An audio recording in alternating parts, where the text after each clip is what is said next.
We're back at it again with another Battlefront update. Remember when I said that July would be kind of dead and we wouldn't be seeing anything new updated to the game? Well, at least not until August. Good news as I take that back, as it looks like this isn't actually the case anymore, as DICE have come out today and revealed that the game will be receiving a patch for tomorrow. So of course we've got ourselves a brand spanking new community transmission for this today. And in addition to this, the community calendar for July is also now officially out, which gives us a more detailed look of what's happening in the game for July. And before we get into any of that, but a quick reminder, as if you do like these type of videos, then do remember to give it a like to show your support for not only this update series, but also the content within it. With that out of the way, let's get into it. So yeah, this is actually pretty exciting news, since like I said, I wasn't expecting any patch to be coming out this month. And that's mainly because, as you heard in my last video, DICE are on vacation right now. So it's rather surprising to see a patch like this be coming out of nowhere. Either they finished this in early July and were just waiting for certification from Microsoft and Sony, or a few employees had to stay back just to get this patch live first before going on vacation themselves. Then again, the patch notes were posted by Benoit, who we already know is currently on vacation, as he's posted images of that. So I guess he's taken some time off during his vacation to still do some work. Either way, it's greatly appreciated that we're getting this from DICE, and to keep our expectations in check, it's a patch and not a game update. Meaning that this will only be introducing a number of fixes, tweaks, and improvements, but no actual new game content. With that said, let's take a look at what DICE have in store for us tomorrow. For starters, DICE have included new milestones in this patch for the Droideka and the TX-130 tank. The first two are fairly simple milestones where you only need to play 10 minutes as either of the two, and that's about it. Pretty much anyone who's used the Droideka or the Saber tank in battle before for multiple games should have no issues getting this very simple milestone. The next milestones added require a little bit more work. For the second Droideka milestone, you'll need to spend 10 minutes in wheel form at high speed as a Droideka. While for the second Saber tank milestone, you'll need to deal 10,000 damage to enemy vehicles using the tank. These milestones were clearly made for individuals who love to use these two new reinforcements a lot, and at least give them a bit of a challenge. But they're honestly more time consuming than difficult in my opinion. Additionally, in this update, DICE will also be introducing an option to purchase the 212 Recon Division, 41st Scout Battalion, 501st Phase 1 and Coruscant Guard Phase 1 with crystals. These bundles will have a 50% reduction over the individual appearance costs, meaning the 212 are available for 1,000 crystals, the 41st for 2,000 crystals, and the 501st and the Coruscant Guard will be sold for 300 crystals. So if anything, this is good news for the folks who may not have had these skins but had some crystals left over.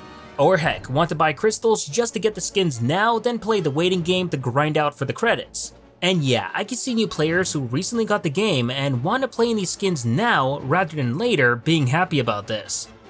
Also, good news for Starfighter fans, but the glitch that stopped people from enjoying Starfighter Assault and Starfighter Hero Showdown has now been fixed.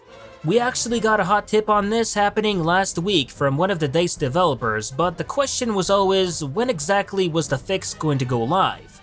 And fortunately, now we know, starting tomorrow, players will once again be able to enjoy these great modes.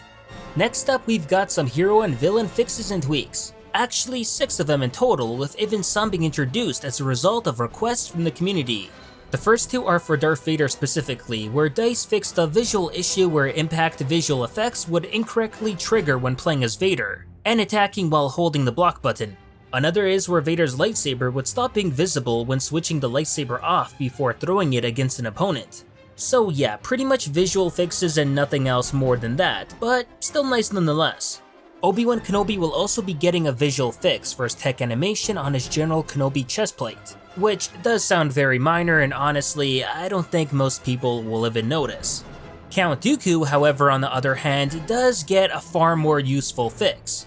And that's regarding the issue where before, sprinting or dashing while Dooku's duelist ability was active would reset the ability's animation speed. And this should definitely help make Dooku a far more stronger villain to play as now without the restraints of the bugged animation speed. As for the last two hero fixes, they're actually community requests, which is always great to see DICE taking community feedback seriously like that. First is for Finn, where DICE have changed Finn's Covert Star card to take effect whenever Finn defeats an enemy. And it doesn't end there, as Obi-Wan Kenobi will also now be immune to enemy force abilities while performing his all-out push. Personally, I think these two community requested hero changes might just be one of the main standouts out of this small patch. A huge buff for Finn and a great buff for Kenobi, which should without a doubt make the HVV battles in July a little bit more interesting. As for reinforcement fixes, DICE have fixed a visual issue where the droideca's energy shield would not be visible when in the squad spawn screen after joining a game already in progress. Yet another small visual effect fix, but still appreciated of course. Also, the bug that occasionally saw the AT-ST defeating heroes in a one-shot has now been fixed, which is actually pretty big news. This was increasingly more apparent in the hero events for Galactic Assault. And it's honestly about time that DICE have fixed this rather annoying vehicle glitch. Last but not least for the community transmission, DICE also fixed a visual bug for the first-person weapon viewing after combat rolling, and they also state that starting in the next update, Kylo Ren's pull ability won't be able to interrupt Obi-Wan's all-out push anymore. It's possible they wanted to fix this now and get it out for tomorrow's patch. But yeah, with the majority of the devs out on vacation, it seemed like this bug was a little bit more demanding to fix, especially when compared to a lot of the visual effect glitches that were of course fixed for the July patch. Either way, Kenobi fans should be looking forward to the next patch now that they know what it's going to be holding. As for the community calendar for July, yeah, it's been officially now released and we have the full details on what objectives players will have to undergo to unlock the animated victory poses and voice lines. In addition to this, we also now know what specific Clone Wars heroes will be getting these animated victory poses and voice lines.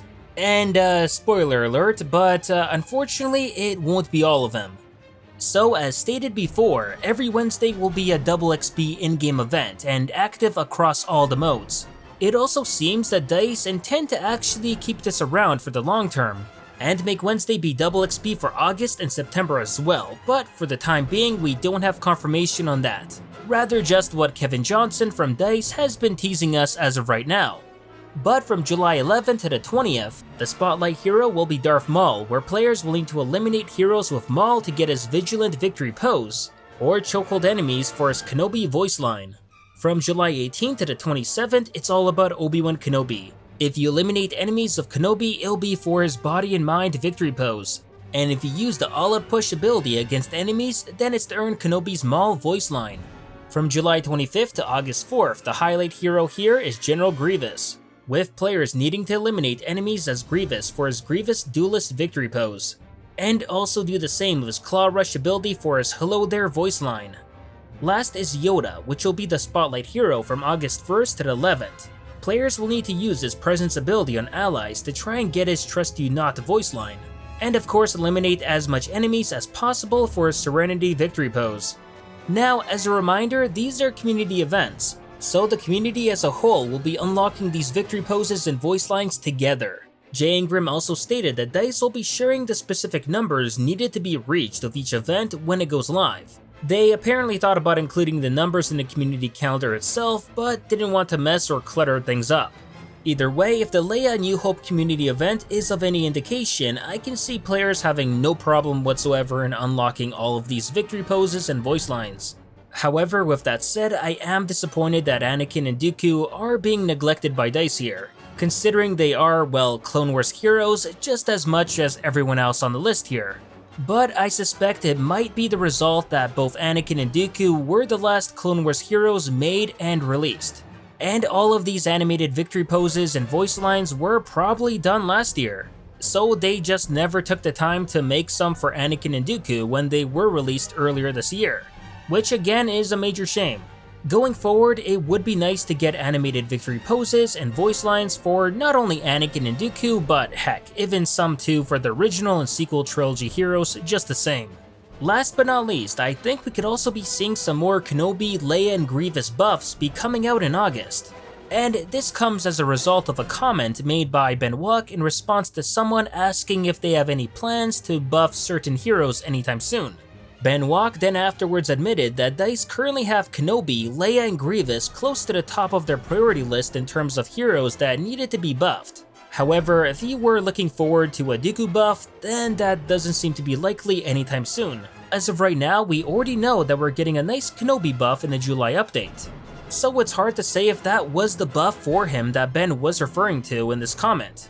Personally, I still think there's more to come for him, and we should hopefully see that in a patch coming in August, which will of course apparently also feature buffs for Leia and Grievous too.